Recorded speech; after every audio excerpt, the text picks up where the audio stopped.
Selamat datang di kegiatan kegiatan bulanan kami kerjasama Elsevier dengan juga One UPH Library, yaitu Elsevier Capacity Building Training yang kami adakan setiap bulannya. Nah, hari ini beberapa bulan yang lalu kita sudah belajar bagaimana pengenalan Science Direct gitu ya, khususnya di Science Direct, bagaimana cara menggunakannya dan juga apa saja yang Bapak Ibu bisa explore desain direct. Dan juga sebelum ini bulan Agustus lalu kita juga sudah belajar bagaimana caranya, apa strategi apa yang bisa kita lakukan untuk masuk ke jurnal-jurnal yang terindeks di Science Direct, bagaimana melihat APC-nya dan lain sebagainya. Dan kita mau masuk tetap akan oleh rekan yaitu Pak Johan Jang. Tapi sebelum itu boleh slide, boleh mohon bantuannya untuk membuka kameranya supaya kita bisa berfoto bersama terlebih dahulu. Saya akan mulai dengan slide pertama ya Bapak Ibu ya. Jadi mohon ditahan senyumnya. Oke. Oke. Eh, eh, Oke, slide kedua. Sekarang pimpin doa dengan agama Kristiani, ibu yang berkepercayaan lain, harap mengikuti sesuai dengan agamanya masing-masing. Kita bersatu dalam doa. Tuhan, terima kasih Tuhan atas berkat-Mu. Pada siang hari ini kali ini kami akan belajar tentang predatory journal dan bagaimana cara untuk menghindari predatory journal. Tuhan yang berkati kami supaya apa yang kami pelajari hari ini dapat bermanfaat bagi kami dan dapat kami terapkan dalam pekerjaan kami. Tuhan juga berkati Pak Johan yang akan mengajarkan kami dan akan memberikan kami materi, berikan dia hikmat supaya materi yang diberikan itu lancar dan juga dapat kami terima dengan baik. Semuanya itu kami serahkan di dalam nama anak-Mu, Tuhan Yesus Kristus, Tuhan kami. Amin. Baik, kalau begitu kita langsung saja ke Pak Johan untuk penjelasan mengenai tema hari ini, yaitu Avoiding Predatory Journal. Silakan Pak Johan. Ya, baik. Terima kasih Pak Nikolas. Selamat siang Bapak Ibu semuanya. Semoga suara saya aman terdengar ya, karena kebetulan sedang ada di luar. Jadi takutnya kalau nanti ada sedikit terhambat secara teknis, mohon diinfokan juga ya supaya kita bisa sama-sama lancar gitu. Jadi selamat siang, sekali lagi terima kasih ya untuk kehadiran Bapak Ibu semuanya. Di sini ada rekan-rekan Bapak Ibu dosen, ada rekan-rekan mahasiswa. Kayaknya ada cukup banyak mahasiswa saya ini ya juga apa secara online. Terima kasih ya sudah bergabung. Nah, jadi kalau belum kenal ya, kenalkan nama saya Johan Jang. Nah, saat ini di kesempatan yang ini ya, saya memang mewakili Elsevier sebagai Strategic Engagement Manager. Nah, tapi saya juga sebenarnya adalah dosen di UPH juga ya. Jadi Bapak Ibu yang mungkin kita ada beberapa kali ketemu ya, kita ketemu lagi rekan-rekan mahasiswa juga yang sudah pernah di kelas ataupun mungkin di luar kelas ya. Nah, hari ini kita mau sama-sama berdiskusi, belajar sama-sama tentang eh, apa ini curhatan-curhatan yang paling sering didengar lah kalau di dalam dunia publikasi, yaitu mengenai bagaimana kita bersama-sama harus bisa menghindari yang namanya predatory journal. Nah, apa sih predatory journal itu kalau belum pernah dengar gitu ya, atau kalau mungkin sudah pernah punya pengalaman, nah nanti mungkin bisa sambil sharing juga seperti apa, dan tentunya yang paling penting adalah bagaimana kita menghindari potensi-potensi ya untuk kita publikasi di jurnal-jurnal yang predatory gitu ya. Oke, untuk itu saya akan mulai share screen-nya. Ya, saya full screen-kan dulu ya supaya kelihatan. Ya, oke. Nah, baik. Jadi Bapak Ibu ya, judul kita ya di webinar kali ini adalah Empowering Impactful Research ya, terutama dalam hal avoiding predatory publication ya atau predatory journal gitu. Nah, ini mungkin saya buka dulu pertama ya terkait dengan tantangan-tantangan yang biasanya memang dihadapi oleh para peneliti, dosen, bahkan mahasiswa juga ya ketika berbicara mengenai publishing. Jadi ini bukan mengenai writing-nya ya, bukan tentang bagaimana buat latar belakang atau bagaimana buat abstrak gitu, bukan itu, tapi lebih ke arah ketika sudah punya artikel penelitian, kemudian mau publikasi nih. Nah, ini ada beberapa tantangan-tantangan yang sering dihadapi. Nah, pertama itu adalah kita belum punya knowledge yang cukup luas, yang cukup banyak terkait dengan academic publishing, terutama buat Bapak Ibu di sini yang baru mulai meneliti, ya, atau juga bahkan Bapak Ibu mahasiswa gitu, ya, karena mungkin katakanlah belum pernah publikasi sebelumnya. Nah, ini kalau yang ikut di kelas saya, kalau masih ingat gitu ya, kita di pertemuan-pertemuan awal itu kita bukan bicara tentang apa itu kualitatif, kuantitatif gitu ya, cara bikinnya gimana, itu cara nulisnya gimana. Nah, tapi kita selalu berangkat dulu dari pemahaman bahwa nantinya nih skripsi yang kita hasilkan, tesis, disertasi, artikel penelitian, itu kan harus kita publikasikan. Nah, kalau kita harus publikasikan, kita harus punya juga pengetahuan tentang dunia publikasi itu kayak apa gitu. Ya, supaya kita tidak terjebak dengan hal-hal yang kurang baik. Ya, karena di dunia publikasi itu juga tidak seideal yang kita bayangkan gitu ya. Nah, karena kebetulan memang Elsevier di dunianya publikasi, maka ya salah satu yang kita lihat sangat masih kurang di Indonesia itu adalah pemahaman tentang academic publishing. Kalau writingnya mah aman gitu ya, tapi publishingnya itu yang kadang-kadang jadi masalah ya di berbagai macam universitas. Nah, kemudian yang kedua, challenge yang juga kita sering lihat nih, terutama yang sekarang-sekarang, itu adalah secara tidak sadar, ini kebanyakan tuh tidak sadar, tapi ada juga yang sadar, ya, kita melakukan pelanggaran akademis gitu, ya, pelanggaran etika-etika publikasi. Nah, pelanggarannya itu apa aja sih? Ya, contoh, ghostwriter. Ghostwriter itu artinya kita minta orang lain buat menuliskan artikel kita gitu ya. Itu mungkin sudah pernah lah dengar berita-berita di luar sana gitu ya. Nah, atau kita menggunakan AI tapi tidak mengikuti kaidah-kaidah penggunaan AI dalam riset gitu ya.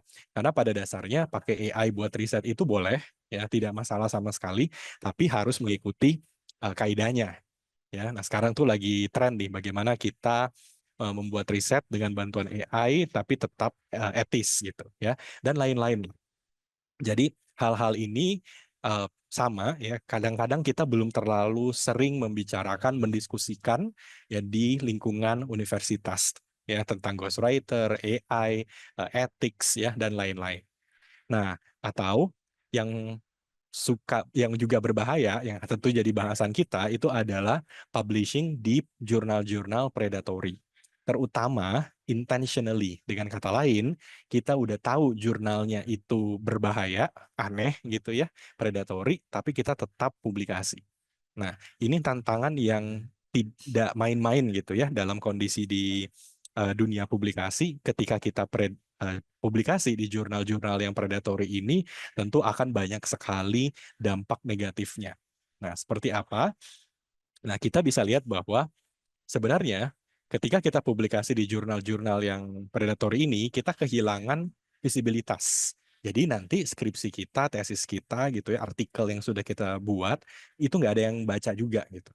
Ya, jadi kita kehilangan visibilitas karena jurnal-jurnal predatory itu akan hilang juga dari indeksasi Scopus gitu ya. Dan kita juga kehilangan potensi untuk menciptakan impact atau dampak riset. Ya, sekarang kan campaign-nya adalah riset berdampak gitu kan, kampus juga harus berdampak gitu.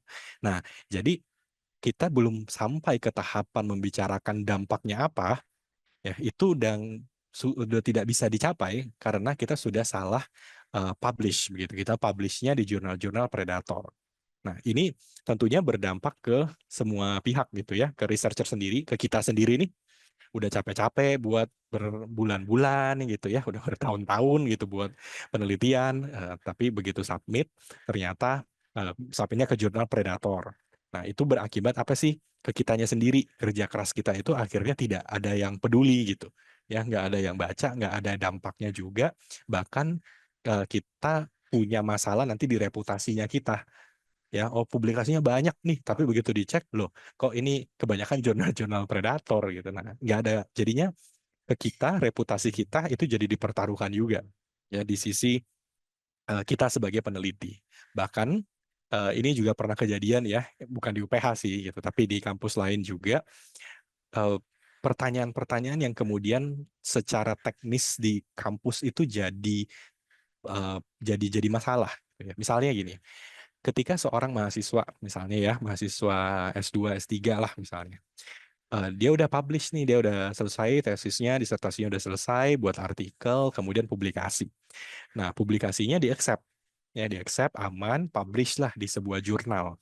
Nah, kemudian menunggu untuk sidang gitu. Nah, apa yang kemudian terjadi ketika ya si mahasiswa ini ternyata jurnal yang dia pilih publish sih, tapi predator. Nah, katakanlah bulan ini bulan ini publish, kemudian 2 bulan lagi sidang, ya misalnya sidang tertutup atau terbuka gitu ya, udah mau sidang, bulan depannya ternyata jurnal itu masuk ke dalam list jurnal predator dan dikeluarkan dari Scopus. Nah, ini pertanyaan yang sangat ngejelimet gitu ya kalau di kampus, apa yang kemudian akan terjadi pada status dari mahasiswa tersebut. Nah, itu kalau kita bicara di level mahasiswa. Ya, tapi kalau di level Bapak Ibu dosen, peneliti, ya ini kan bicara tentang pertanggungjawaban kita, apalagi kalau kita ada funding gitu ya, kerja keras kita, reputasi kita, itu juga berdampak ke sana. Kemudian institusi. Nah, kalau kita bicara institusi, ya ini tentunya ke UPH langsung gitu ya. Sekarang kan mungkin Bapak Ibu pernah dengar ya beberapa bulan yang lalu, ya itu ada satu laporan ya dari satu lembaga mengenai paper-paper yang di-retract gitu. Ya, jadi kampus-kampus dengan jumlah paper yang ditarik gitu. Ya, retraction-nya tuh tinggi gitu. Nah, kemudian dibandingkan dari 100% itu berapa persen sih yang di-retract dan lain-lain gitu ya. Kemudian jadilah laporan-laporan raport merah gitu buat kampus-kampus ini. Nah, itu jelas ya bisa terjadi ketika kita sebagai penelitinya, ya orang-orang yang terlibat dalam kampusnya itu tidak peduli nih dengan yang namanya publikasi itu harus ke jurnal-jurnal yang bagus ya. Yang terkena laporan merahnya adalah nama besar kampus tersebut ya. Dan itu nanti panjang lah urusan ke belakang-belakangnya ya. Jadi itu impact ke institusinya. Nah, bahkan impact ke negara juga bisa. Nah, kalau kita cek ya sebenarnya sih saya ada sih data-datanya ya. Misalnya di Indonesia itu ya sebenarnya berapa sih yang ketika mereka publikasi itu ternyata masuk ke jurnal-jurnal yang kurang baik gitu, ke jurnal-jurnal predator. Nah, yang kena adalah Indonesia sendiri ya. Mungkin saya pernah sharing data ini di kesempatan-kesempatan sebelumnya gitu bahwa di Indonesia jumlah publikasi kita itu besar, ya terbesar di Asia Tenggara. Tapi kualitas publikasi kita itu terendah di Asia Tenggara. Jadi itu jelas menunjukkan bahwa salah satu faktor yang kurang kita perhatikan itu adalah jurnal yang kita pilih, gitu ya. Karena jurnal itu menentukan apakah artikel kita dibaca, apakah artikel kita disitasi, bahkan syukur-syukur artikel kita dijadikan artikel acuan untuk membuat kebijakan gitu. Nah, itu sudah masuk ke level seperti itu. Dan dalam level global gitu ya, di Elsevier sebenarnya punya data itu semua dan biasanya kita memang sharing gitu ya data-data mengenai hal ini supaya menjadi hal yang berguna gitu buat science tentunya ya. Nah, yang terakhir tentu ketika kita publikasinya asal-asalan ya ini akan berdampak ke ilmu pengetahuan itu sendiri atau science itu sendiri. Ya, kita punya apa idealisme gitu ya. Kita punya satu semangat bahwa saya ketika membuat sebuah penelitian itu harus menghasilkan sesuatu yang baru untuk ilmu pengetahuan. Ya, kampus itu bukan hanya mencetak sarjana aja gitu, tapi nggak ada manfaatnya gitu buat perkembangan ilmu pengetahuan kan nggak mungkin gitu. Nah, kalau kita udah bicara impact ke science, kita bicara dampak yang sebegitu mulianya, nah kalau kita salah pilih jurnal, jadi diskusi mengenai impact to science itu jadi terlalu jauh. Ya, kita belum sampai ke tahapan seperti itu karena kita aja masih salah-salah pilih jurnal gitu. Ya, kita masih udahlah yang penting publish ya jurnalnya Predator juga nggak apa-apa. Jadi kita bisa melupakan satu idealisme kita bahwa seharusnya penelitian itu betul-betul berdampak ke ilmu pengetahuan di bidang kita masing-masing. Nah, jadi ini yang sebenarnya harusnya kita bisa capai. Kita itu publikasi untuk menghasilkan dampak ke semua pihak, researcher, institusi, ke negara, ke sains terutama gitu ya. Nah, itu yang mau kita coba capai. Nah, si predatory journal ini itu adalah salah satu tantangan yang besar gitu ya, yang harus kita hadapi, dan sebenarnya ini gampang-gampang susah ya. Kalau kita udah punya pengetahuannya sebenarnya sih gampang aja gitu ya. Tapi kalau kita tidak mengupdate diri kita dengan tindakan-tindakan predatory lainnya, nah itu yang biasa jadi masalah. Nah, sebenarnya apa sih predatory publication, predatory journal gitu ya? Nah, ini uh, adalah satu dark side dari academic publishing. Ya, kita kalau di dunia publikasi, ya, dunia publikasi yang ideal itu adalah ketika semua publisher, tidak harus Elsevier ya, tapi semua publisher di seluruh dunia itu punya satu misi, ya, satu misi yang ada benang merahnya, yaitu kita mengedepankan science. Ya, yang namanya publisher, ya, sebagian besar publisher itu pasti itu profit oriented, ya, perusahaannya perusahaan swasta gitu, tetap ada profitnya. Elsevier juga tetap ada profitnya gitu ya. Nah, tapi profit itu tidak boleh menjadi penggerak nomor satu ya di dalam dunia sains. Nah, yang harusnya jadi penggeraknya itu adalah sainsnya sendiri, kontribusi terhadap sains gitu ya. Profitnya ya itu nanti nomor-nomor berikutnya tuh. Nah, tapi yang terjadi saat ini realitanya adalah publisher-publisher yang tidak bertanggung jawab, mereka lebih mengedepankan uangnya dulu, baru sainsnya. Bahkan mungkin sainsnya nomor ke-10, ke-11 gitu. Ya. Nah, yang terjadi adalah para publisher ini, mereka tidak mengikuti kaidah-kaidah yang etis dalam publikasi sains. Mereka kemudian kita katakan sebagai unethical publisher. Ya, mereka dengan sengaja ya melihat ini ada satu opportunity besar ya, bahwa dosen mahasiswa ya itu mereka perlu publikasi, dan akhirnya mereka menggunakan berbagai macam cara yang tidak mengedepankan sains dan lebih mengedepankan bisnis gitu ya. Nah, dan cara-cara ini akhirnya sangat-sangat luar biasa gitu ya, dan potensi bisnisnya memang sangat-sangat luar biasa juga. Itu yang menjadikan uh, hal apa yang namanya predatory publisher itu menjamur gitu, jadi kemana-mana gitu ya. Nah, itu yang terjadilah saat ini ya. Sebagai contoh aja Bapak Ibu ya, misalkan ada satu jurnal, nggak usah disebutin namanya lah, misalkan satu artikel itu biaya publikasinya katakanlah 10 juta, biar gampang deh gitu ya, 10 juta rupiah. Kemudian dalam satu edisi jurnal ini itu mempublikasikan katakanlah awalnya nih, ya misalnya dia publikasi 20 artikel. Berarti dalam satu edisi, jurnal ini sudah mendapatkan 200 juta rupiah. Nah, kemudian yang namanya grid gitu ya, rakusnya kan muncul gitu. Edisi berikutnya, ya publikasinya nggak 20, tapi 40. Nambah, double. Ya, karena uangnya jadi double kan. Edisi berikutnya, publish lagi, lebih tinggi lagi gitu. Ya. Nah, dan artikel-artikel yang seharusnya ada proses reviewnya, akhirnya nggak dilakukan.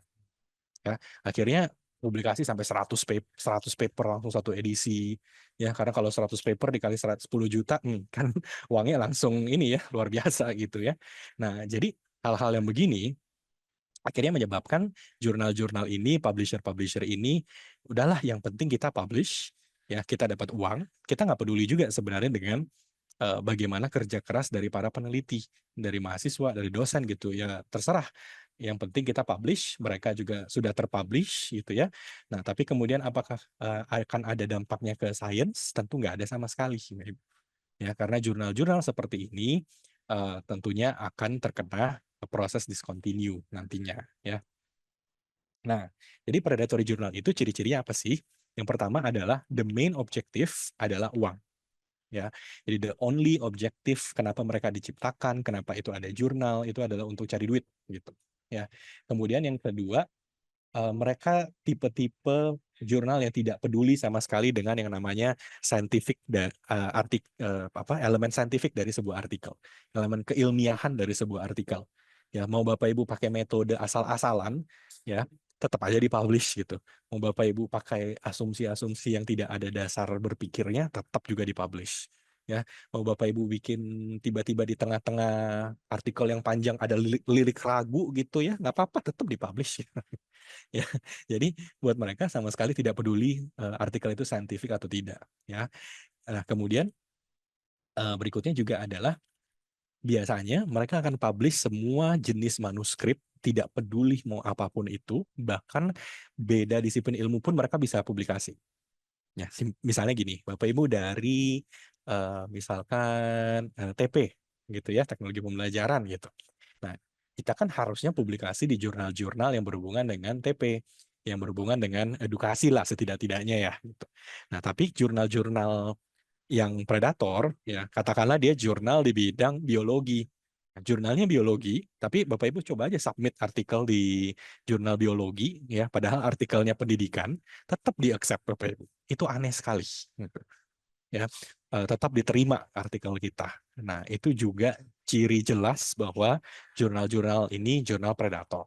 Ya, kemudian ini juga nih, bisnis model dari jurnal predator, kenapa sih jurnal predator itu banyak gitu ya, menjamur gitu.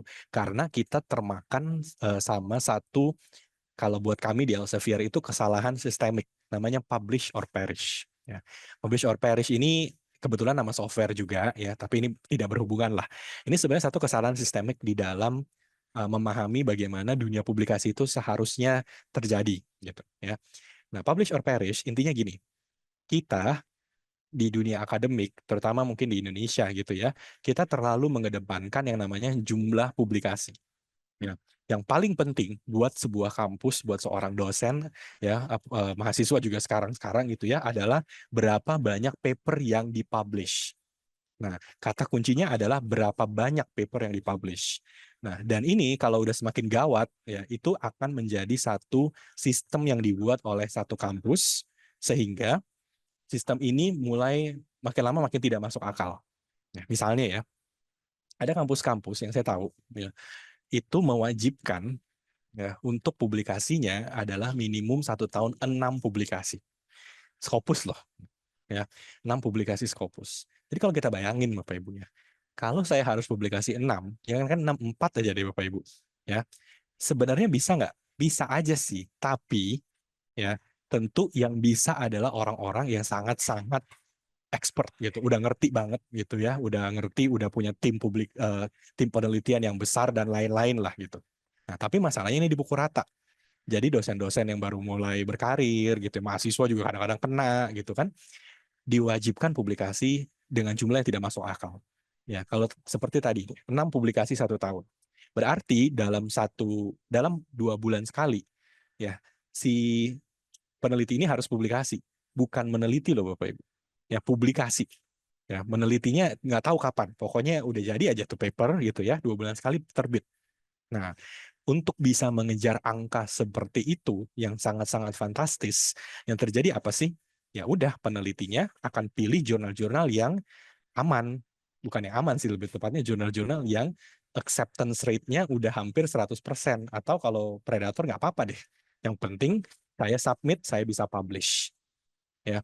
Nah, model seperti ini mengakibatkan apa? Jumlah publikasi meningkat secara drastis ya karena paksaan-paksaan, tapi kalau dicek kualitasnya itu hancur-hancuran.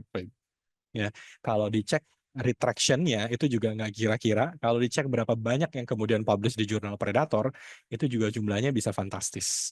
Nah, ini masalah yang cukup umum terjadi di Indonesia.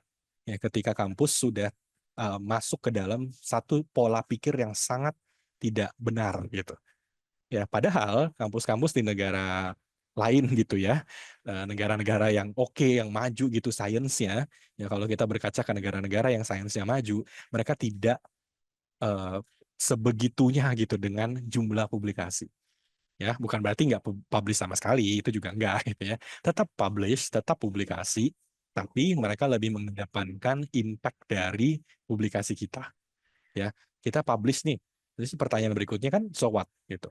Memang kalau udah publish terus kenapa gitu. Nah, terus kenapanya itu yang harus bisa dipertanggungjawabkan oleh penelitinya. Bukan kamu udah publish berapa banyak paper gitu. Ya, it doesn't matter mau berapa paper, yang penting paper yang dipublish itu punya dampak yang jelas.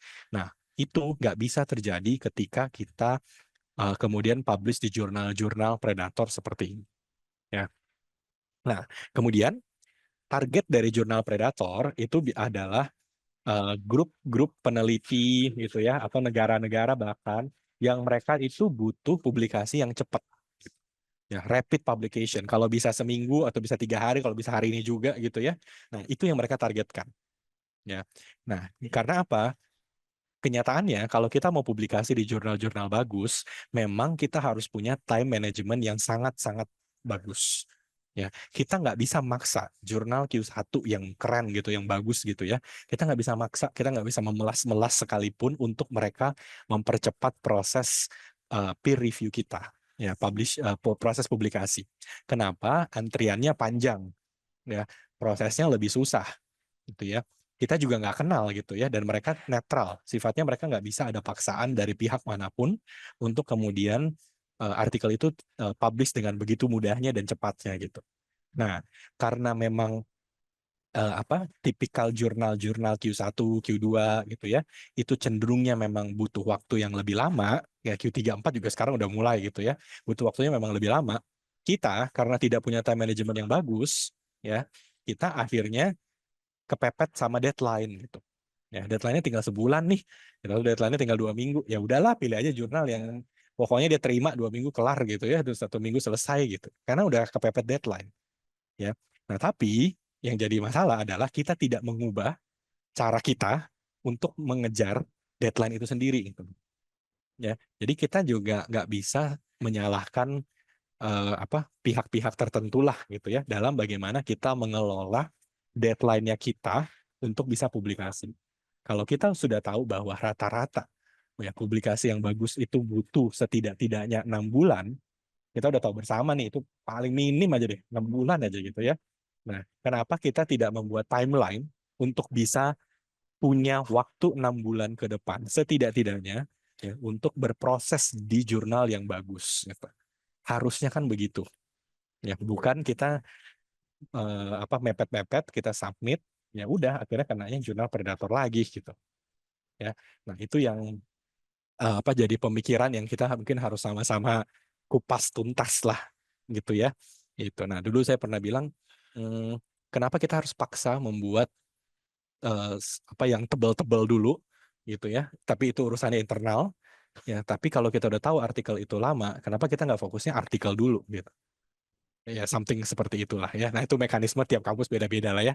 Nanti kalau ini UPH beda lagi gitu, nanti kampus lain beda lagi. Tapi intinya adalah kalau kita sudah terjebak pada pola sistem yang tidak mau kita ubah untuk mengejar deadline kampus, maka kita akan kesulitan dan kita akan semakin terjebak dan semakin pengen gitu ya untuk publish di jurnal-jurnal predator aja gitu. Ya. Nah, atau ciri lain lagi adalah APC dari jurnal predator itu tinggi sekali. Ya. Dan tapi meskipun APC-nya tinggi sekali, ya, jurnal predator itu bisa memberikan diskon yang juga tinggi sekali. Ya, misalnya ya, kita lihat satu jurnal, APC-nya kita harus bayar nih, misalkan 50 juta. Kita lihat, astaga, mahal sekali, 50 juta gitu. Nah, terus kita tanya nih ke editornya gitu ya, ini bisa nggak ya saya publish di jurnal ini, tapi saya nggak bisa bayar 50 juta gitu, terlalu mahal. Tiba-tiba kita dikasih diskon yang nggak masuk akal. Misalnya gini, oh ya udah gini aja deh, 5 juta oke nggak? Gitu. Ya. Terus kemudian misalkan ditawarin lagi 5 juta pakai yang biasa atau 7,5 juta itu yang rapid publication, yang cepat gitu prosesnya. Nah, yang gitu-gitu kan juga agak membingungkan ya. Kalau memang harganya itu sebenarnya tidak harus 50 juta, kenapa tiba-tiba dia bisa drop bahkan menawarkan opsi-opsi lain ya yang kita nambah duit dikit gitu ya, tapi kita langsung publish. Itu juga jelas-jelas bukan hal yang etis dalam dunia publikasi. Ya. Nah, ini ciri-cirinya ya Bapak Ibu semua ya. Tapi kita juga harus tahu gitu ya bagaimana nanti kita bahas lebih detailnya lagi ya, bagaimana menghindarinya gitu ya. Tapi kita juga perlu tahu apa sih yang sebenarnya dilakukan oleh Scopus terhadap jurnal-jurnal predator seperti ini. Nah, jadi Bapak Ibu pertama gini, Scopus itu tidak pernah mengindeks jurnal predator. Ini sekali lagi ya, Scopus itu tidak pernah mengindeks jurnal predator. Karena prosesnya seperti ini. kalau ada jurnal ya mau terindeks Scopus, oke, maka jurnal itu harus melalui proses assessment. Proses assessment di Scopus itu susah. Tingkat penolakan Indonesia itu tinggi sekali. Ya, terakhir yang datanya itu adalah 85% ya jurnal yang disubmit dari Indonesia itu ditolak untuk indeksasi Scopus ya sampai 85%. Jadi susah. Nah, karena jurnal-jurnal ini tahu bahwa indeksasi ke Scopus itu susah, asesmennya itu ngejelimet gitu ya, lama, maka tidak akan ada satu jurnal pun yang akan melakukan praktek predatory sebelum terindeks Scopus. Jadi mereka akan memastikan bahwa jurnal mereka itu aman, etis, ya, tidak predator, ya, tidak ada ciri-ciri yang aneh-aneh sebelum terindeks Scopus. Supaya apa? Supaya lulus ya proses indeksasinya gitu. Nah, yang kita sayangkan adalah jurnal-jurnal ini nih biasanya kalau udah masuk ke indeksasi Scopus yang tadinya baik-baik saja jadi tidak baik-baik saja. Itu masalahnya. Ya. Kesenangan gitu ya. Tiba-tiba jurnalnya jadi banyak paper. Kok gampang dapat paper sekarang gitu. Ya. Apa? Yang tadinya harus minta-minta kamu publish dong di jurnal saya bla bla bla. Sekarang nggak usah ya tiba-tiba emailnya kebanjiran gitu ya papernya jadi banyak. Nah dari situlah terjadi perubahan mindset dari si jurnal itu. Ya udah deh sekarang kita tidak harus seketat ini ya kita publish sebanyak-banyaknya aja nggak masalah gitu ya duitnya menggiurkan sekali gitu. Ya akhirnya behavior tingkah laku dari jurnalnya berubah ya. Nah, perubahan ini kita monitor. Jadi di Scopus itu punya satu departemen khusus untuk monitor bagaimana jurnal-jurnal ini bekerja. Nah, dari hasil monitoring itu, kalau kita temukan bahwa jurnal itu sebenarnya predator, melakukan pelanggaran-pelanggaran etika, maka jurnal itu akan kena discontinue. Ya, jurnalnya kita keluarkan. Ya, jadi yang tadinya baik-baik saja, akhirnya jadi tidak baik-baik saja. Ya udahlah, kita kick gitu ya, kita keluarkan. Nah, tapi yang kena dampaknya jelas outernya gitu. Ya, karena kalau dari sisi Scopus, begitu kita mengatakan kita evaluasi ya dan kita ketahuan bahwa jurnal itu predator, maka semua paper yang pernah dipublikasikan oleh jurnal itu akan di-delete dari sistem. Ya, akan hilang dari sistem. Ya. Nah, itu kita lakukan untuk menjaga science. Ya, kita tidak mau indeksasi Scopus itu kemudian jadi pure bisnis gitu ya. Dan akhirnya science itu jadi dipertanyakan. Ya. Kalau ini contoh ekstrim aja ya. Misalkan nih ada seorang peneliti dia dokter juga lah misalnya di bidang medis gitu ya. Dia publikasi di sebuah jurnal yang sebenarnya jurnal predator gitu. Nah, penelitian dia pun sebenarnya itu masih banyak sekali hal-hal yang harus dibenarkan gitu. Ya, tapi penelitian dia sudah dipublish gitu. Ya, sudah dipublish nih. Nah, jadi kan dalam kasus yang seperti ini ya ketika jurnal itu sudah dipublish ya kalau katakanlah ada misalnya perusahaan obat gitu ya atau perusahaan vitamin dia pakai artikel ini untuk dijadikan dasar membuat produknya, bayangkan itu kayak apa Bapak Ibu. Ya, serem loh. Ya, karena artikel itu sebenarnya tidak melalui proses peer review yang benar gitu. Ya, itu engineering deh. Ya, bikin jembatan. Misalnya, oh ternyata bisa nih bikin jembatan caranya begini begini begini. Tapi sebenarnya dipublish tidak melalui proses peer review yang baik. Nah, kalau beneran terjadi bahwa jembatan itu dibangun dengan formula yang diterapkan oleh si engineer ini yang tidak di peer review, jembatannya rubuh, yang salah siapa? Kalau ditelusuri ternyata yang salah itu adalah si dasar berpikirnya gitu ya, maka science itu kemudian dipertanyakan apakah para scientist itu betul-betul serius dalam membangun science.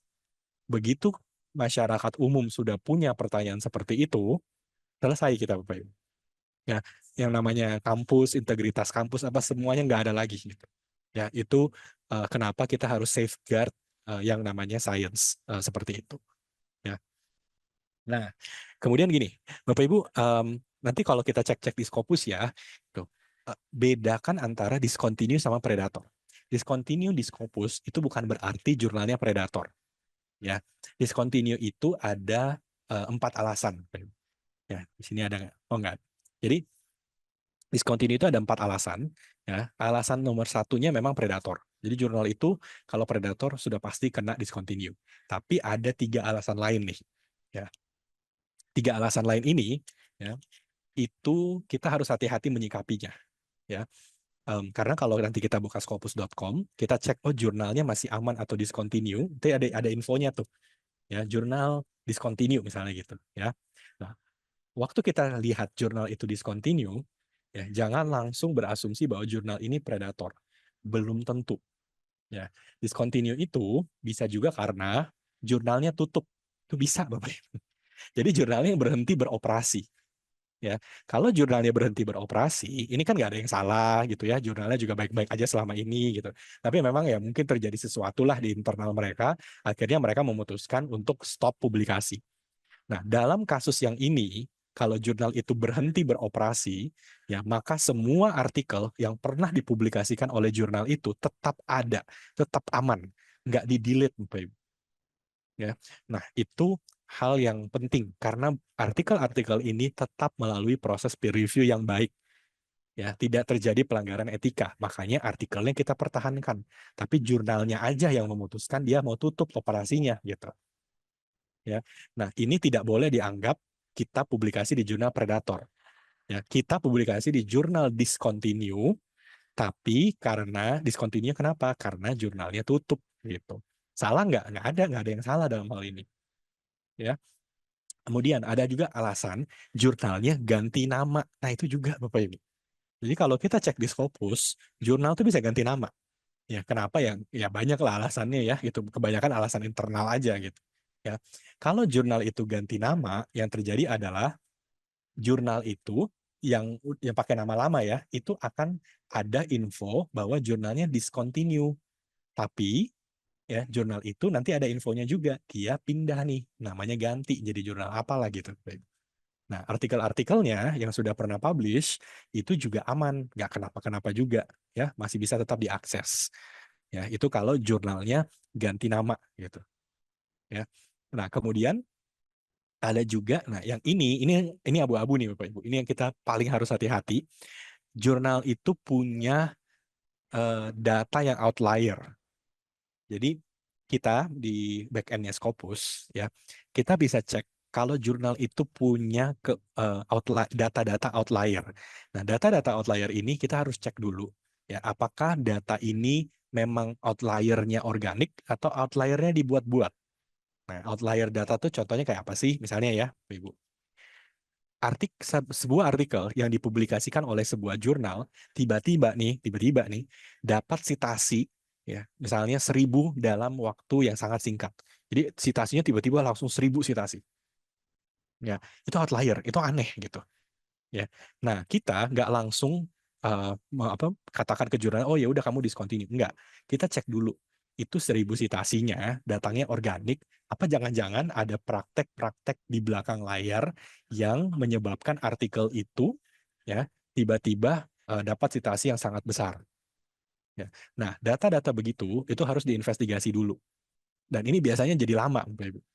Ya, kita harus korespondensi dulu, kita harus tanya ke editornya dulu gitu ya. Nah, panjang lah prosesnya untuk kemudian kita bisa tahu sebenarnya ini organik apa bukan. Ya, kalau ternyata memang organik, kebetulan memang artikelnya booming gitu ya, kalau bahasanya Gen Z sekarang tuh artikelnya viral ya. Nah, kalau memang dia organik ya udah gitu. Ya, kita terima nggak masalah, bagus gitu. Tapi kalau ternyata itu dibuat-buat, ya saling mensitasi satu sama lain, maka jurnal itu tetap kena discontinue. Nah, apa yang kemudian terjadi pada artikel-artikel yang sebelumnya sudah pernah publish? Pertanyaan bagus, karena itu case by case. Ya, kita harus lihat semasif apa outlier ini terjadi. Ya, kalau artikel-artikel yang dulu itu tidak ada masalah sama sekali sebenarnya, ya udah tetap aman.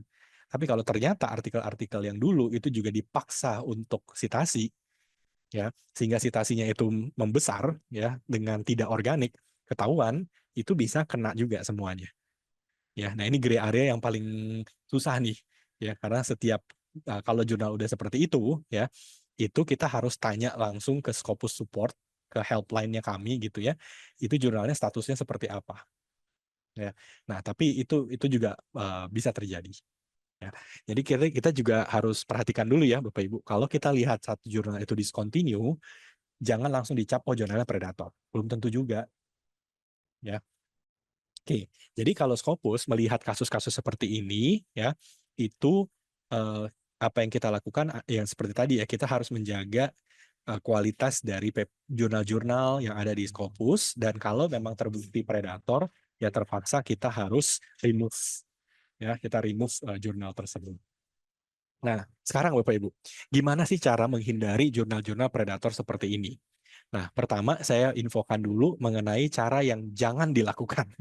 Ya, ini yang jangannya dulu nih Bapak Ibu ya, baru nanti yang seharusnya dilakukan itu seperti apa. Hal yang paling mendasar yang jangan dilakukan adalah menggunakan website lain gitu. Ya, contoh yang mungkin Bapak Ibu pernah dengar namanya Bealis gitu ya. Tapi selain Bealis juga sebenarnya masih ada sih website-website lain ya. Kita menggunakan website yang bukan sumber resminya ya untuk menyatakan jurnal itu discontinue atau tidak gitu, atau predator atau tidak. Ya, nah kalau kita menggunakan website yang sumbernya lain, ya kita kan saintis semua gitu ya, kita kan udah tahu ya, gitu. Itu sangat-sangat mudah untuk dimanipulasi datanya, diganti, sumbernya tidak bisa dipercaya gitu ya. Nah, salah satunya sebenarnya Bealis juga seperti itu, dan yang lain-lain juga ada yang seperti itu, Bapak Ibu. Ya, jadi kita harus hati-hati base sebuah website, sumber datanya dari mana, mengatakan sebuah jurnal itu predator, sebuah apa jurnal itu palsu atau bagaimana, itu base-nya apa gitu. Nah, jadi kayak website-website seperti ini nih Bapak Ibu ya, gitu. Nah, website-website ini sebaiknya kita hindari ya. Nah, kalaupun Bapak Ibu misalnya mau menggunakan website ini sebagai semacam ini aja ya, sebagai semacam apa? Guide tidak resmi, sebenarnya sih nggak masalah gitu ya, tapi jangan dianggap ini guide resminya, itu yang jadi masalah Pak Ibu. Ya, contoh nih Bealis, kalau Bapak Ibu buka Bealis sekarang ya, Bapak Ibu bisa lihat bahwa di website itu sebenarnya nggak salah juga sih. Ya, Bealis itu menuliskan ya di websitenya potential predatory journal. Ya, jadi si Beal itu ya Jeffrey Beal namanya yang bikin gitu ya. Dia itu sudah jelas-jelas menuliskan di websitenya, website saya itu menunjukkan potensial predatory jurnal. Ada kata potensial. Ya, jadi menurut dia sepertinya jurnal-jurnal ini predatory nih. Tapi itu menurut dia. Gitu. Ya, nah kita jangan menganggap bahwa berarti kalau itu menurut dia itu udah pasti predatory. Ya itu nggak bisa juga kita lakukan seperti itu. Ya, jadi sumber aslinya carinya di mana sih? Di scopus.com. Ya, Bapak Ibu cari di scopus.com, tinggal klik di sebelah kanan atas tuh ada namanya sources. Ya, Bapak Ibu di situ akan ketemu dengan 48.000 sekian jurnal. Ya, nah ketik aja nama jurnalnya apa, cek di situ masih jalan kah, discontinue kah, atau bagaimana gitu, Bapak Ibu. Ya, sesimpel itu aja. Ya, nah jadi bagaimana caranya kita kemudian bisa melihat jurnal itu aman atau tidak? Nah, yang pertama ya adalah selalu cek di scopus.com yang tadi Bapak Ibu ya. Nah, kemudian Bapak Ibu ke sini nih, scopus.com sources. Ya, itu ada di kanan atas. Tinggal diklik, cari dulu nama jurnalnya apa. Ya, jadi buka scopus.com, klik sources di sebelah kanan atas. Nah, lalu nanti ketik nama jurnal yang dicari itu apa. Ya, kalau udah dapet nih nama jurnalnya apa, diklik jurnalnya.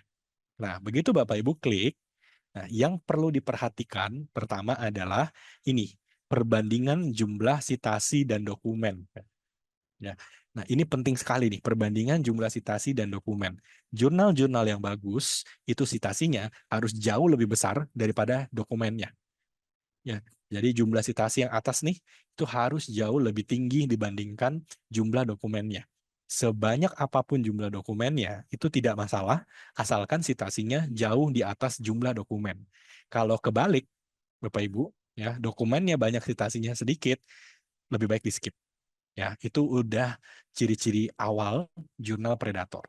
Ya, kenapa? Karena kita kemudian akan mempertanyakan, kok bisa dia publikasi sebanyak itu, tapi kok citasinya nggak ada ya, atau sedikit sekali ya, gitu.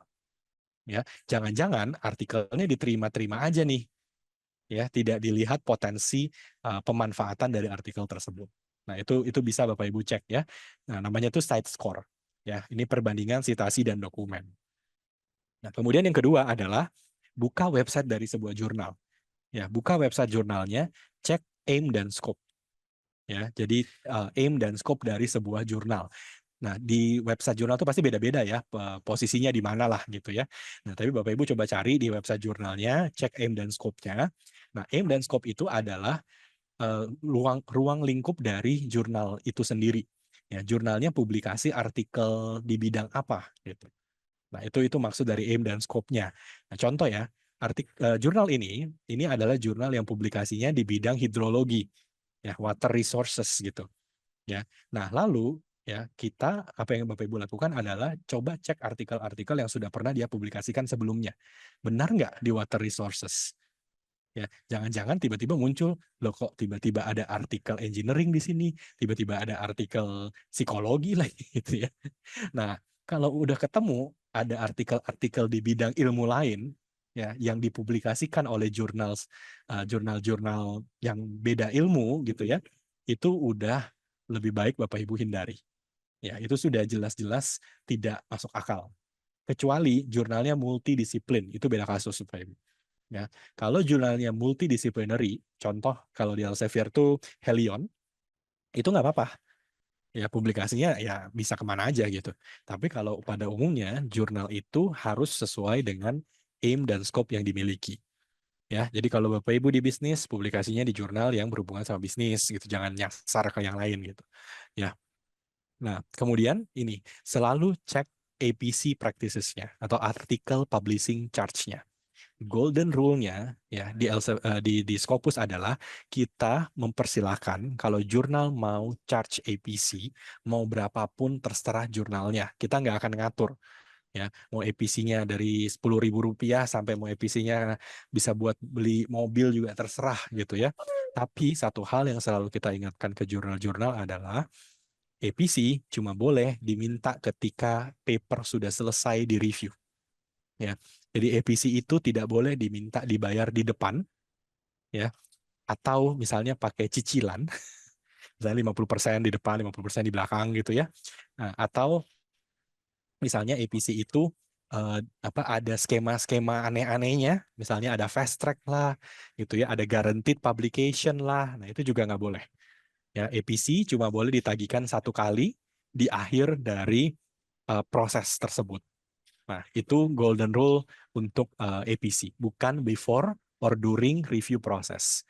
Kalau APC sudah dibayar sebelumnya, maka itu kita anggap sebagai bribing. Ya, kita anggap itu sebagai sebenarnya kita bribe ke jurnalnya karena saya mampu bayar nih, ya udahlah saya bayar dulu gitu. Ya. Kalau udah bayar kan ya uang kembali itu susah banget ya gitu. Nah, itu yang tidak diperbolehkan gitu. Ya. Nah, berikutnya Bapak Ibu itu adalah ini after review practices. Nah, ini memang sayang sekali kalau kita ketemu jurnal seperti ini. Berarti Bapak Ibu tuh mungkin ada bad luck-nya gitu ya. Dalam arti gini, misalnya ya, kita udah proses review nih sama satu jurnal.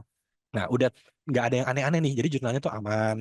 Proses reviewnya juga lama gitu ya. Proses reviewnya juga nggak gampang gitu. Nah, kemudian udah selesai nih, udah selesai proses reviewnya. Nah, Bapak Ibu tiba-tiba diminta untuk membayarkan hal-hal yang aneh-aneh. Misalnya ya, tiba-tiba jurnal itu bilang gini, oke, paper Anda sudah diterima, tapi ya Anda harus proofread terlebih dahulu. Jadi ada proses proofreading. Nah, proofreading itu boleh, nggak masalah Bapak Ibu. Tapi yang pernah kita temukan adalah proofreadingnya harus dengan jurnal itu. Jadi jurnalnya itu memaksa ke penelitinya, Anda kalau mau diterima harus proofread dengan kami. Dan harga proofreadingnya tidak masuk akal. Nah, itu after review yang tidak diperbolehkan, Bapak Ibu. Ya. Jadi, proofread itu boleh, tapi harusnya boleh untuk semua pihak. Tidak boleh hanya untuk satu, dua, misalnya eksklusif hanya dengan dia saja gitu. Ya. Jadi kita menghindari praktek-praktek seperti ini. Karena sebenarnya apa yang dilakukan oleh jurnal ini adalah jurnal ini merealokasi APC. Jadi nilai APC-nya tidak terlalu tinggi, tapi proofread-nya yang dibuat tidak masuk akal. Dan peneliti sudah terjebak dalam situasi di mana artikelnya sudah di-accept, tapi harus proofread, dan peneliti ini tidak punya jalan keluar. Kalau tetap mau dipublikasi di jurnal ini, dia harus pakai proofread dari jurnal tersebut. Itu jelas pelanggaran etika. Ya. Nah, ini juga tidak diperbolehkan. Kemudian kecepatan. Turnaround time itu masalah kecepatan publikasi. Jurnal itu pasti melalui proses peer review yang cukup lama. Ya tadi ya bisa berbulan-bulan lah, bisa 6 bulan, bisa lebih bahkan. Nah, kalau kita ketemu jurnal yang hanya 1 minggu, 2 minggu, berapa hari udah publish gitu ya, udah skip Bapak Ibu. Jangan sekali-sekali publish di jurnal-jurnal seperti itu ya, karena tidak masuk akal. Ya, contoh nih rekan-rekan mahasiswa aja. Kalau lagi bimbingan, termasuk sama saya juga sama sih gitu ya. Kalau kita udah selesai nih bikin satu bagian lah, kemudian kita kasih ke dosen pembimbing kita, ya Pak, Bu, tolong dibaca ya, nanti kita review bla bla bla gitu. Aneh nggak sih kalau misalnya dosennya nih tiba-tiba bilang 2-3 hari kemudian, oh oke, udah selesai, aman, lanjut aja, nggak usah diapa-apain. Emang nggak aneh ya Bapak Ibu ya? Atau misalnya dia udah tiba-tiba dalam waktu 2-3 hari kemudian, oke ini bab 1-5 nggak ada masalah, lanjut. Gitu. Nah, kalau kita saja dalam situasi itu merasa aneh, ya apalagi ketika kita publikasi di jurnal yang harusnya berkualitas kan gitu. Ya, emang secepat itu ya dibacanya gitu. Ini dibaca apa enggak sih sebenarnya? Nah, itu juga bisa terjadi kalau kita tidak aware ya bahwa jurnal ini sebenarnya mungkin nggak baca sama sekali, gitu. Nggak ada proses peer review. Ya, atau kalaupun ada proses reviewnya, cuma minta benerin typo, minta tambahin subbab gitu, ya nggak esensial lah, yang nggak substansial gitu. Ya, nah kemudian cek juga editornya tuh siapa gitu. Ya, nah untuk cek di editor, Bapak Ibu bisa buka website dari jurnal.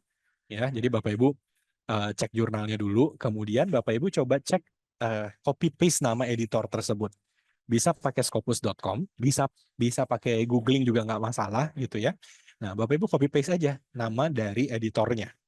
Ya, karena editor itu ya haruslah orang yang memang masih aktif dan memang expert juga di bidang tersebut gitu. Ya, jadi kalau misalkan kita publikasi di bidang lingkungan hidup, editornya memang harusnya orang lingkungan hidup kan gitu. Nah, jangan sampai kita ternyata editornya sama sekali tidak ada urusannya dengan lingkungan hidup. Ya, kita pernah ketemu di Scopus nih Bapak Ibu ya, waktu kita lagi monitoring jurnal, kita tuh pernah ketemu ada editor yang bahkan editornya mohon maaf udah meninggal dunia gitu, nggak ada orangnya gitu. Ya, tapi namanya kemudian dipakai, dijadikan sebagai editor untuk jurnal tersebut. Ya, nah itu juga sudah tidak sesuai gitu ya dengan apa yang seharusnya dikomunikasikan oleh jurnal tersebut. Ya, nah ini juga penting. Kalau jurnal ini ada embel-embel kata internasional atau global, misalnya International Journal of something something, Global Journal of something something gitu ya. Bapak Ibu cek artikelnya, random aja, Bapak Ibu skimming gitu ya, cek apakah jurnal ini betul-betul menerbitkan artikel dari berbagai belahan dunia, berbagai negara gitu, Bapak Ibu. Ya, karena kita juga ketemu jurnal-jurnal yang tadinya memang global, tadinya memang internasional, tapi kok makin ke belakang dia hanya publikasi beberapa negara saja, atau bahkan lebih parahnya dia hanya publikasi satu negara gitu.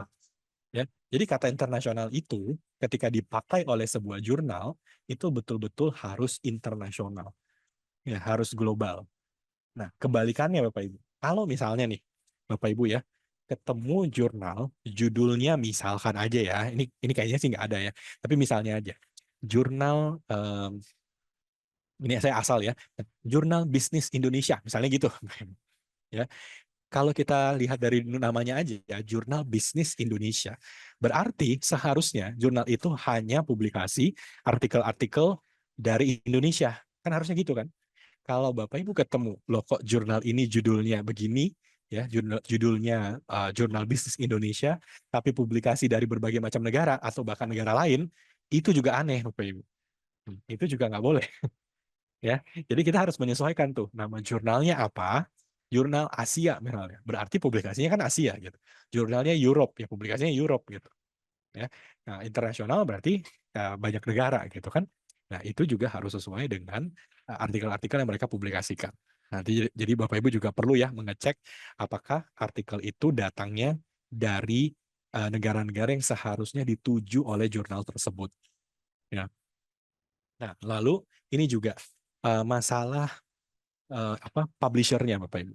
Ya, kalau kita uh, lihat jurnal gitu ya, Bapak Ibu perhatikan publishernya itu siapa.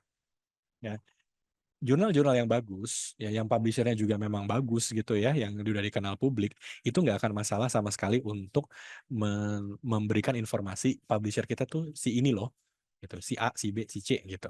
Ya, ada logonya jelas di situ ya, dan kalau dicek di website publishernya juga ada. Ya, nah dan yang paling penting adalah Bapak Ibu cek ke website publishernya, ya, karena logo itu bisa dipalsukan Bapak Ibu. Misalkan nih, ya jurnal ini jurnal ABC gitu ya. Si jurnal ABC ini biar terkenal, dia pasang logonya Elsevier misalnya. Ya, begitu dia pasang logonya Elsevier, kan orang menganggap oh jurnal dia terbitan Elsevier nih, bagus nih gitu. Tapi kalau Bapak Ibu cek di websitenya Elsevier, nggak ada jurnal itu. Ya, Bapak Ibu cek di Science Direct, jurnalnya nggak ada.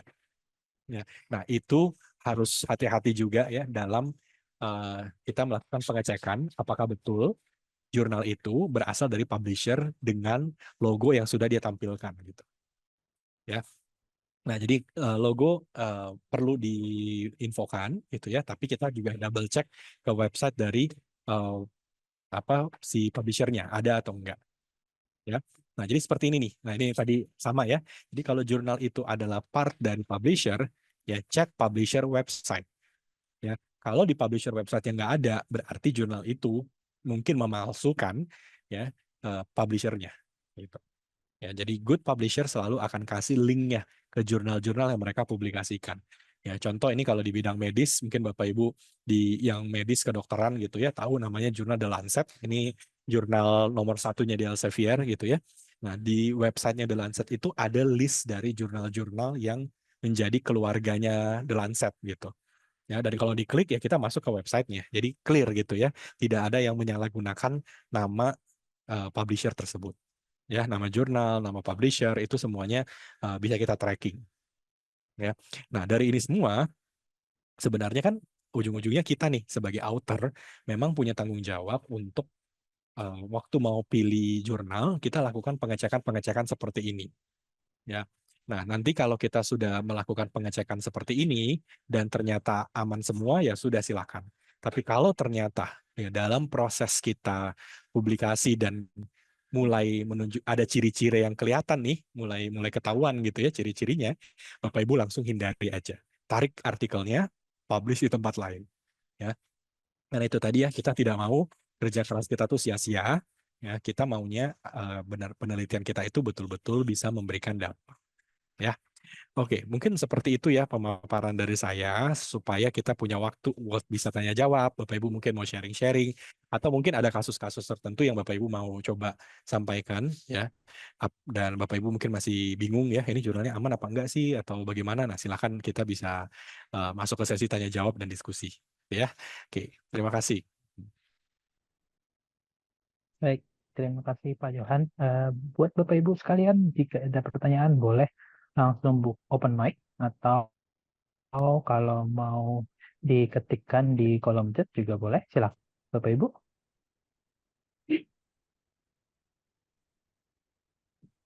Jadi ada beberapa ini ya Pak ya. Kita udah belajar ternyata yang discontinue itu artinya belum tentu dia predatory. Nah, jadi itu mungkin sedikit banyak menjawab banyak pertanyaan kita di UPH ini yang Pak kalau misalnya dia itu discontinue artinya dia apa predatory ya Pak ya gitu.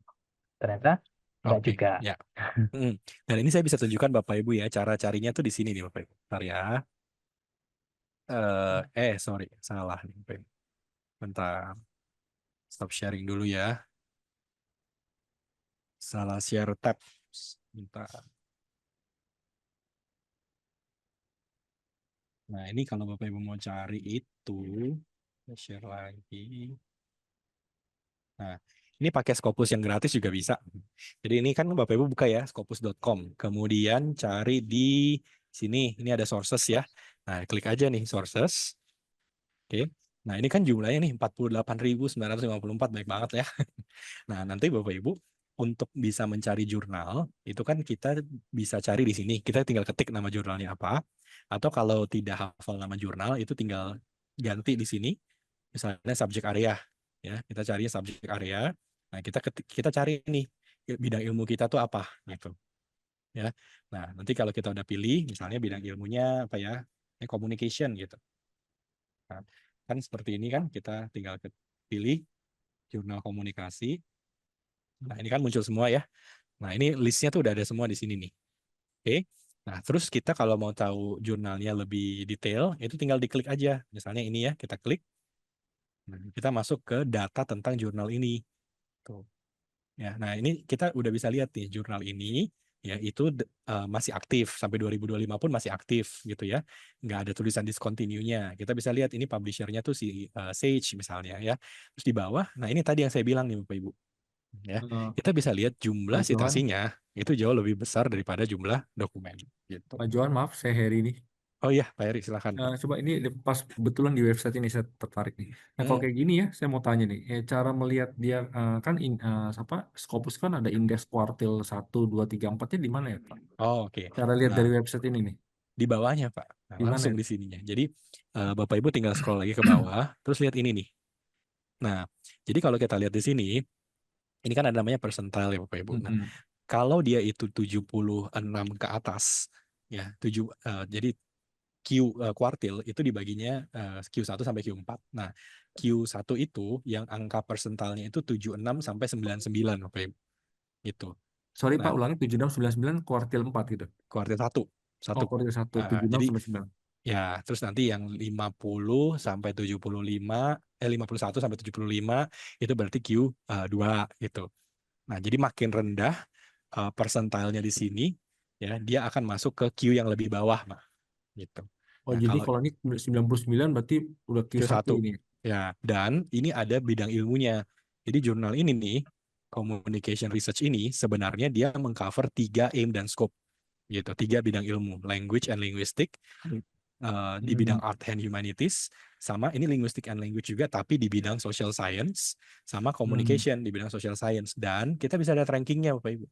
Jadi ini jurnal, kalau di bidang language and linguistic, dia tuh peringkat 5 dari 1126 jurnal.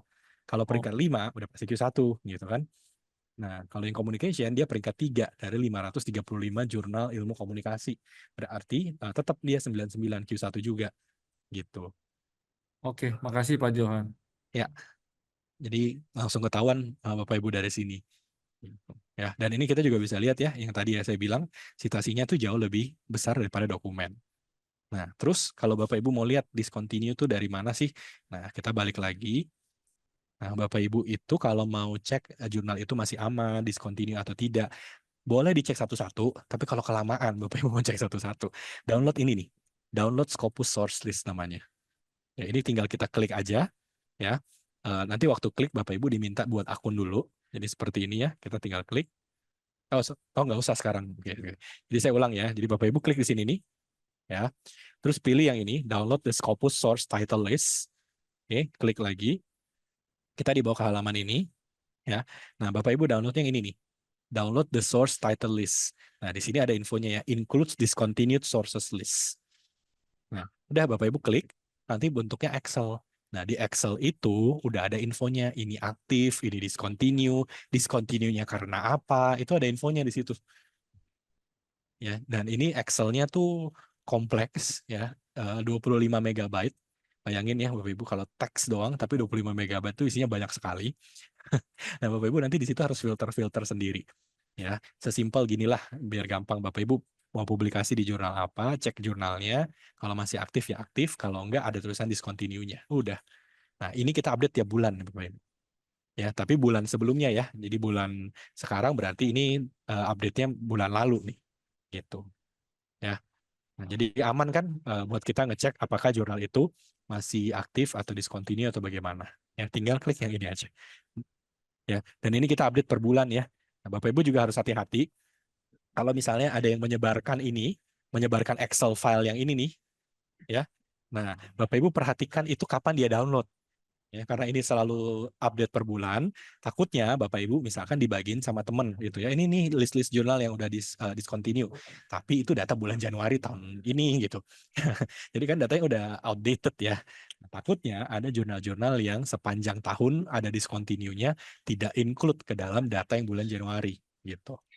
Ya, jadi selalu pastikan Bapak Ibu eh, download aja sendiri di sini. Jadi kan paling terakhir lah gitu. Ya. Oke. Nah, silakan. Mungkin ada Baik, Pak. pertanyaan Iya, lain silakan yang atau lain, ya, info-info Bapak yang Ibu yang lain dibutuhkan. jika ada Iya, Ya. silakan Bapak Ibu yang lain jika ada pertanyaan.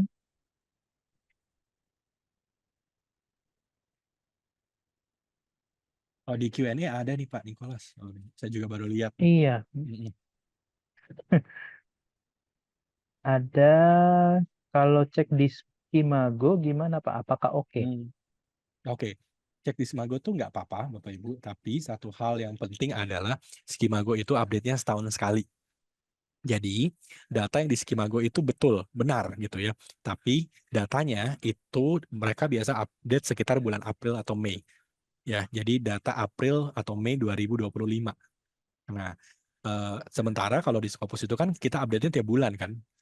Jadi takutnya bisa terjadi perbedaan ya antara data Skimago sama Scopus. Makanya lebih baik ceknya di Scopus yang update-nya per bulan. Ya kalau Bapak Ibu pakai Skimago mungkin boleh jadi perbandingan nggak apa-apa gitu. Tapi jangan jadi acuan. Saya cuma takut itu tadi ya selalu ada update per bulan sementara Skimago-nya update-nya per tahun gitu. Nah, oke. Terus yang berikutnya ya Pak Nicholas ya. Kita lihat. Mm-mm. Ya, Ini hubungannya coba Elsevier saya. sama Scopus ya. Ya. Oke. Hubungannya Elsevier sama Scopus itu apa sih? Satu grup beda bagian. Oke. Oke. Ini. Jadi Bapak Ibu, Elsevier itu nama perusahaannya. Ya. Jadi Elsevier itu nama perusahaannya, Scopus itu nama produknya gitu. Ya. Jadi ada Scopus, kemudian ada Science Direct. Lalu kalau Bapak Ibu mungkin kenal Mendeley gitu ya. Nah, kemudian masih ada yang lain-lain. Kalau dicek di website Elsevier itu ada 30 lebih tuh produknya gitu ya. Jadi Elsevier itu nama perusahaannya yang induknya lah gitu ya. Di bawahnya itu memang banyak sekali apa istilahnya produk-produknya lah ya yang semuanya memang domainnya itu domain science gitu.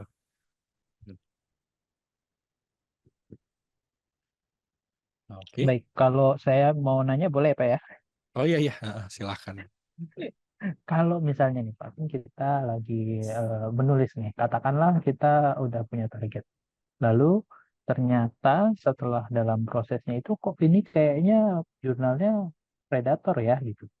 Karena apa kita udah keburu masukin nih, tapi kayaknya kok nampak-nampaknya predator nih. Nah, kalau dari Scopus sendiri ada kayak sistem pelaporan atau pengaduan seperti itu nggak ya Pak ya? Biar kita Oh, ketika misalnya kita salah upload, bisa nggak kita diselamatkan gitu? ya, Bapak Ibu. Oke. Ada Bapak Ibu ya. Jadi kalau Bapak Ibu ketemu di tengah-tengah nih, ini aneh sekali jurnalnya, jangan sungkan-sungkan untuk di screenshot ya, jangan sungkan-sungkan untuk di save emailnya, lalu laporkan ke Scopus Bapak Ibu. Ya, karena itulah yang kita terima tiap hari. Jadi peneliti-peneliti di luar nih, kalau mereka udah ketemu ini jurnalnya aneh, itu hobinya dilaporin ke Scopus. Itu. Dan kita senang sekali kalau kita dapat begitu karena pekerjaan jadi ringan kan. Kita jadi tahu oh kok jurnal ini ternyata benar ya ini ada bukti-buktinya lagi dikumpulkan kan. Nah kita tinggal kontak ke jurnalnya, kita verifikasi kalau ternyata memang betul atau tidak ada jawaban sama sekali gitu ya. Tidak mau nggak mau membela diri gitu bahwa ini memang real, ya udah karena discontinue selesai gitu ya. Nah itu bisa Bapak Ibu sebenarnya simple aja, tinggal ke scopus.com. Jadi masih sama nih di sini ya Bapak Ibu ya. Nah ke sini terus Bapak Ibu tuh sebenarnya tinggal ini aja ini apa antara helpline atau kontak us salah satunya boleh gitu ya. Jadi kalau Bapak Ibu klik di sini nanti email Bapak Ibu attach aja bilang bahwa ini saya ketemu jurnalnya begini begini begini begini tolong apakah boleh diinvestigasi bla bla bla, kirim aja ke kita gitu ya. Nanti kita apa pasti akan lihat reportnya gitu ya. Ini juga sebenarnya terjadi di sini Bapak Ibu Kan saya pernah ditanya di salah satu seminar lah, saya ingat sekali ya sama pertanyaan ini, karena dia nanyanya gini, katakanlah saya udah kepepet deadline gitu ya, ya udahlah, yang saya punya duit gitu, nggak apa-apa saya bayar aja, yang penting saya publish, deadline saya nggak lewat gitu ya, tapi sebenarnya saya tahu betul bahwa jurnal ini jurnal predator, ya, toh kita tahu sama tahu aja lah gitu, kata dia gitu ya, gitu, yang penting saya sudah publish, ya, dan betul, habis itu dia publish misalnya, nah kan nggak apa-apa toh kayak begitu gitu. Ya kan peneliti-peneliti lain juga mereka aware bahwa ini jurnal predator, semua orang tetap publish di sana, ya udah gitu kita tahu sama tahu aja. Nah, tapi saya bilang, Anda tahu dari mana kalau peneliti lain itu oke? Berapa banyak peneliti yang kemudian ketika mereka mendapatkan perlakuan predator, akhirnya dilaporin gitu. Ya, kan kita nggak tahu di belakang layarnya kan. Misalnya nih, oke peneliti Indonesia sama-sama nggak masalah, kita publish aja di jurnal itu, udah murah gitu ya, cepet lagi kan, udah kita publish rame-rame. Terus ternyata misalnya ada peneliti dari negara X gitu. Ya dia lihat, dia submit segala macam, dia dapat treatment yang sama. Ya, terus dia bilang, loh kok begini jurnalnya? Akhirnya peneliti dari negara X itu lapor ke Scopus. Ya udah kena juga kan akhirnya. Ya jadi sebenarnya sama aja Bapak Ibu. Nggak ini. Nggak apa ya, ujung-ujungnya kita juga kok yang nantinya rugi, yang akhirnya jadi rugi gitu ya. Oke Pak, ada lagi nih pertanyaannya. Wah jadi rame. Ya Yang biasa baru pertama dulu ya baru Pak baru ya. panas. Ini Kayaknya baru tiap panas kali kita biasanya emang gitu. webinar biasanya begini ya Pak Nikolas Harus ya. iya. 15 menit setelah udah nanya tiba-tiba memanas. Nah, gitu. Iya. Nah, sekarang kita ini ada pertanyaannya dari anonimus ini ya. Saya kurang tahu dari Hmm, siapa. Nah, kalau isi jurnalnya itu masih relevan dengan penelitian yang kita lakukan nih, Pak. Tapi statusnya hmm, udah discontinue. Apakah jurnal hmm. tersebut boleh digunakan? Oh, oke. It's good question. Cek aja kenapa dia discontinue Bapak Ibu. Gitu. Ya siapa tahu discontinue karena jurnalnya tutup atau ganti nama gitu. Terus Bapak Ibu masih tetap mau pakai artikelnya buat disitasi, nggak masalah, boleh-boleh aja gitu. Ya, tapi cek dulu ya statusnya kenapa dia discontinue. Tadi yang Excel itu Bapak Ibu. Ya. Nah, lalu ada gini, Pak. Jadi dia itu sudah ini dari Pak Nonot. Dari Pak Nonot bilang apabila artikelnya ini udah publish ke jurnal yang sudah diindeks sama Scopus. Tapi artikel yang sudah publish ini lama indeksnya. Oh, Itu kenapa ya Pak ya? oke. Kalau ini sih teknis ya Bapak Ibu, lebih ke arah gini. Jadi jurnal itu setiap kali mereka publish, nah secara garis besar aja ya, Ibu. Jurnal itu ada yang menggunakan sistem automatic feed data ke Scopus, ada yang manual feeding data ke Scopus. Ya, kalau jurnal itu automatic feeding, ya, artinya begitu dia publish artikel, maka otomatis artikel itu akan terupload juga di sistemnya Scopus. Jadi kita langsung tahu gitu. Nah, tapi ada juga jurnal-jurnal yang masih manual. Kalau yang masih manual, itu biasanya kita nunggu tuh dari mereka tuh ya, mereka nanti bikin pakai Excel gitu ya, terus di email ke kita, baru kita masukkan ke dalam database-nya kita. Nah, kalau dalam kasus-kasus seperti ini biasanya karena manual. Nah, kalau udah manual itu agak susah tuh ditelusuri tuh Bapak Ibu ya. Kenapa dia belum submit? Ini yang belum submit tuh editornya atau bagaimana gitu ya. Nah, itu agak-agak meribetkan memang. Ya, padahal sebenarnya memang kita sudah infokan ke jurnal-jurnal bahwa sebisa mungkin kalau bisa otomatis lebih bagus, tapi kalaupun sistemnya belum siap untuk otomatis, rajin-rajinlah kalau udah publish artikel, lapor ke Scopus supaya kejadian ini nggak terus-terusan terjadi. Oh. Itu juga kita, karena yang ditanya tuh selalu di Scopusnya. Kenapa artikel saya belum muncul gitu ya. Nah, kita akhirnya harus tanya ke jurnalnya gitu. Nah, ini udah beneran udah publish atau belum sih, atau datanya udah disubmit atau belum sih. Nah, itu yang kita harus cek lagi secara manual gitu. Lama nggak ya Pak prosesnya kalau kita nanya ke Scopus gitu ya? Jadi misalnya kayak Hmm, tadi prosesnya kita lempar pertanyaan ke Scopus. ya. Berapa lama sih waktu kerjanya Scopus untuk Heeh. mengkonfirmasi kembali ke kita gitu? Tergantung jurnalnya juga. Tapi biasanya Mbak, buat Scopus itu biar kita aman, biasanya kita sebutnya 2 minggu. Tapi in realitanya tuh biasa lebih cepat sih, gitu. Tapi biasanya kita sebutnya 2 minggu. Karena kenapa? Kita harus kontak dulu sama jurnalnya, gitu. Baik, baik. Nah, ini mungkin terlepas dari tadi ya Pak ya, karena kan ada ketakutan kalau misalnya, wah saya udah publish kok tapi nggak ada indeks-indeks, jangan-jangan ini Ya, apa namanya, jangan-jangan ini predator gitu. ya, Itu ya tenang mungkin aja Bapak kayak Ibu gitu ya. jadi. Heeh. Heeh. Oke, nah next question nih Pak. Ada pertanyaan dari ini hampir mirip pertanyaannya. Jadi saya gabungkan di pertanyaan Pak Coki dengan ada satu orang di Q&A. Itu kalau misalnya dia dengan multidisipliner. Tadi kalau kita bicara, tadi Pak Johan juga bilang kalau misalnya dia skopnya hanya satu atau dua, it's okay. Kita masih oke lah gitu ya. Masih bisa lah. Itu kayaknya bukan Hmm, predatory journal. Tapi bagaimana dengan multidisciplinary? Kayak ya, contohnya ini yang terkenal banget nih Pak ya, ada MDPI. MDPI itu yang dari Switzerland kalau nggak salah ya Pak ya.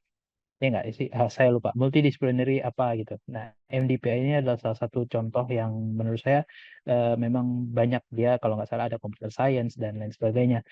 Apakah dengan yang seperti itu harus kita hindari? Lalu kalau misalnya sama, kayak misalnya ini dari Pak Coki bilang, kayak publisher seperti MDPI dengan jurnal seperti Sustainability. Itu gimana tuh pendapat Bapak? ya, oke.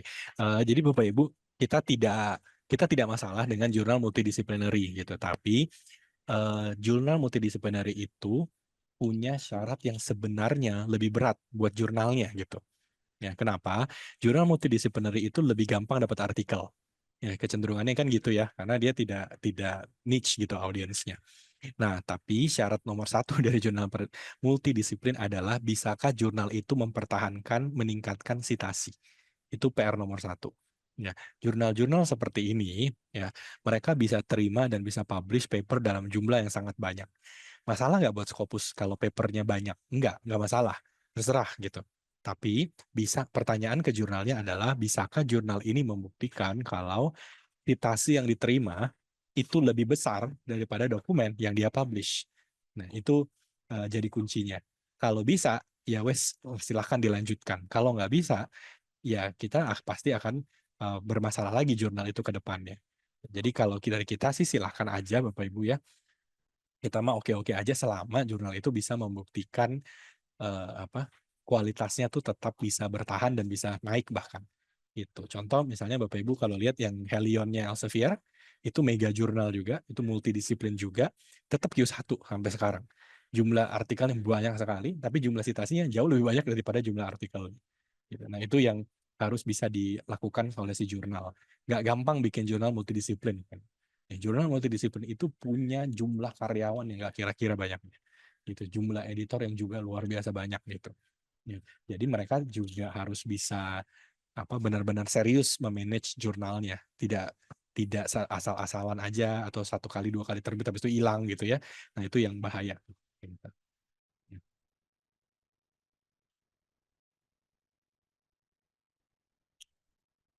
Oke. Saya diingetin sama, sorry, Ya, lagi di, lagi asik ngomong ternyata di mute. Jadi Pak Johan gini, ada beberapa teman dan dosen juga bilang kalau misalnya itu kalau kita keluar publish di jurnal yang Q3 atau Q4 itu masih kurang aman gitu, kayak kayak mereka masih kayak Dulu kayaknya ganti. nggak nyaman nih kalau di Q3 Q4, karena menurut mereka takutnya ini akan jadi discontinue atau bahkan mungkin kalau misalnya masih Q-nya kecil tuh kayaknya dia bakal predatory gitu.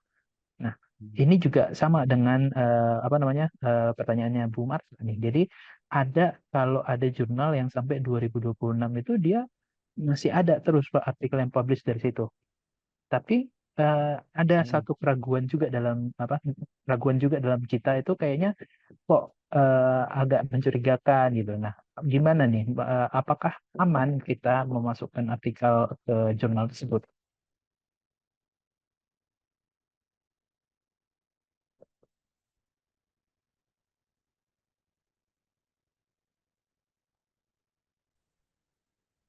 oh, eh, Pak Nikolas kayaknya yang freeze ya, Pak Ibu Oh, ya. oke. Apa saya nih? Ya, Pak Nikolas Tes, tadi Pak Johan. sepertinya, ya, oke. Nah ini udah lancar Pak. Jadi eh, ada yang tadi ya Pak ya. Kalau misalnya kita anggapnya itu dari Q1 dan Q3 dan Q4 itu kayaknya eh, agak-agak meragukan gitu. Takutnya predatory atau bahkan akan discontinue gitu. Nah, ini tapi dia tetap publish, ada jurnal yang publish, ada artikel yang publish terus dari sampai tahun 2026. Nah, menurut Bapak apakah aman kita masukkan ke artikel jurnal tersebut? Ya, oke, sip. Nah, jadi Bapak Ibu soal soal apakah Q1 dan 2 itu lebih aman dari 3 dan 4, in general iya, gitu ya, in general ya, gitu. Tapi bukan berarti Q1 itu tidak ada yang tiba-tiba berubah jadi predator. Ada juga yang begitu. Cuma lebih jarang lah, gitu ya. Udah Q1, udah kesenangan gitu kan, langsung berubah gitu. Itu ada. Tapi ya sangat-sangat jarang lah ada kasus-kasus begitu ya. Nah, tapi Q3 dan Q4 itu juga bukan berarti mereka lebih tidak predator juga gitu. Artinya mereka jadi predator juga gitu ya, sorry. Jadi Q3 dan Q4 bukan berarti mereka lebih cenderung predator. Enggak juga. Karena sebenarnya bukan masalah Q-nya Q berapa. Ya, tapi masalahnya reputasi dari jurnal tersebut, penerbitnya siapa, etika mereka seperti apa, terlepas dari jurnalnya mau Q berapapun. Gitu. Nah, itu lebih penting sebenarnya daripada Q-nya Q berapa. Ya, contoh nih Bapak Ibu ya, kalau karena saya di pendidikan gitu, misalnya yang paling jurnal Indonesia pendidikan yang masuk ke Scopus itu saya sebut aja ya, namanya Cakrawala Pendidikan. Nah itu kebetulan kenal baik gitu ya.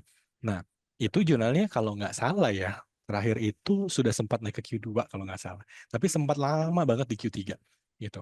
Nah nggak naik-naik tuh ke Q2-nya gitu ya. Nah tapi masuk ke jurnal itu luar biasa susahnya. Ya, meskipun dia Q3. Ya. Nah, jadi kan bukan soal dia Q berapanya, tapi soal bagaimana jurnal itu di-manage ya dengan baik gitu ya oleh oleh penerbitnya. Nah, dan itu akhirnya menunjukkan etika dari jurnal tersebut gitu. Jadi bukan soal Q-nya Q berapa sih Bapak Ibu. Ya. Nah, kemudian kalau misalnya ada jurnal yang sudah publish di tahun 2026 itu gimana? Gak apa-apa Bapak Ibu. Ya, karena memang jurnal itu boleh dan itu sebenarnya lebih disarankan ya untuk publish melebihi tahunnya. Jadi jurnal itu kan punya jatah ya. Misalkan dalam 1 tahun dia cuma boleh publikasi katakanlah 50 artikel. Kalau ada lebih dari 50 artikel, jurnal itu akan membuat edisi tahun depan diterbitkan duluan. Jadi curi start gitu. Ya, supaya jatah dia untuk 50 artikelnya tidak terlalu berlebihan. Gitu. Makanya nanti kalau Bapak Ibu lihat di Scopus ya, pas lagi cek jurnal itu rata-rata punya jumlah dokumen yang mirip-mirip tiap tahun. Bisa naik, tapi kenaikannya nggak signifikan. Ya, kalau misalnya jurnal itu naiknya signifikan, itu yang jadi bahaya tuh Bapak Ibu. Nah, itulah kenapa biasanya mereka menyimpan mereka mempublikasikan artikel itu mendahului dari tahun yang seharusnya gitu. Nah, jadi nggak apa-apa ya dalam kasus seperti itu. Gitu. Baik, terima kasih Pak Johan. Mungkin karena batasan waktu kita juga Bapak Ibu hari ini, jadi kita sudahi dulu untuk question and answer-nya, sesi tanya jawabnya. Boleh Bapak Ibu bantu saya untuk memberikan reaction, berikan terima kasih pada Pak Johan. Ya, berikan applause untuk Pak Johan atau buat ada love gitu. Ya, thank you. Terima Ya, kasih. berarti iya, terima kasih Pak Johan atas pemaparan materinya pada hari ini. Mungkin sambil kita menutup sesi pada hari ini, Bapak Ibu, saya kirimkan di dalam kolom chat itu adalah link absensi dan evaluasi yang Bapak Ibu harap isi. Nah, sertifikat akan kami kirimkan berdasarkan data yang kami terima di dalam eh, di dalam